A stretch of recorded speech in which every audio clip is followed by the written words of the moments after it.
Residence degli Ulivi, l'incanto della natura per chi vive in città. Telefono 0962 96 4192 348 01 17 609. I carabinieri di Petilia Policastro hanno sequestrato ieri nella frazione Foresta circa 7 kg di esplosivo. Il materiale si trovava in uno zaino all'interno di un rotame di motrice di camion ubicato in un fondo agricolo. I 38 candelotti di esplosivo, un esploditore ed un ometro, necessari per innescare per via elettrica il materiale, erano di tipo Nonex di limitata diffusione in Italia, che trova impiego nell'ambito delle demolizioni e nel settore minerario per l'estrazione di roccia. Sono in corso le indagini.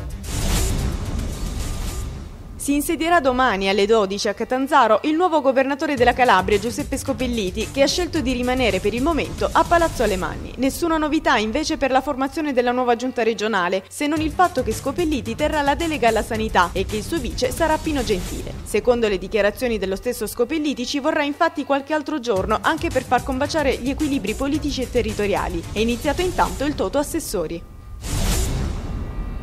Spira il vento del centrodestra anche nel ballottaggio dei 5 comuni calabresi al voto con popolazione superiore ai 15.000 abitanti. In particolare a destare clamore la perdita del centrosinistra a Vibo Valentia con la larga vittoria di Nicola D'Agostino e soprattutto di 2 autentici feudi rossi come San Giovanni in Fiore e Acri, dove si sono imposti Antonio Barile e Gino Trematerra. Sono rimasti al centrosinistra invece la Mezzia Terme con Gianni Speranza, a Valanga su Ida Di Polito e Gioia Tauro con Renato Bellofiore.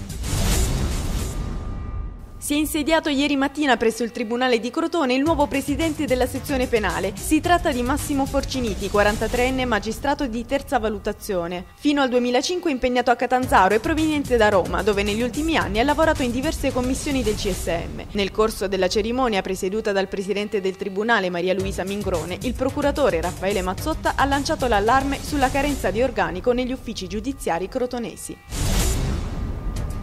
Realizzare un ostello per immigrati in un bene sottratto all''ndrangheta è questa la proposta lanciata dall'assessore comunale all'identità di Crotone Silvano Cavarretta nell'ambito della giornata pubblica sull'immigrazione promossa dal comune. La manifestazione si è conclusa con il concerto di Bashir, presenti anche il consigliere delegato Franco Pesce, il viceprefetto Gallo ed il questore Giuseppe Gammino.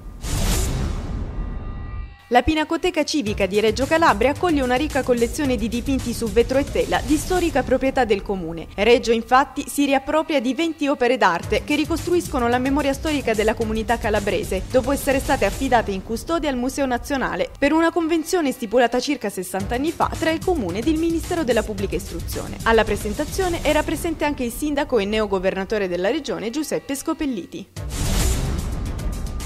È ripartito dal Palazzo della Provincia di Cosenza il concorso Miss Italia in Calabria 2010. Madrina dell'evento Maria Perrusi, la giovane di Fiumefreddo Bruzio, prima cosentina a vincere il titolo di Miss Italia nella lunga storia del concorso. Maria è stata ricevuta dal presidente Mario Oliverio e dall'assessore al turismo e spettacolo Pietro Lecce per presentare la serie di eventi di selezione calabresi in vista delle finali di Salso Maggiore.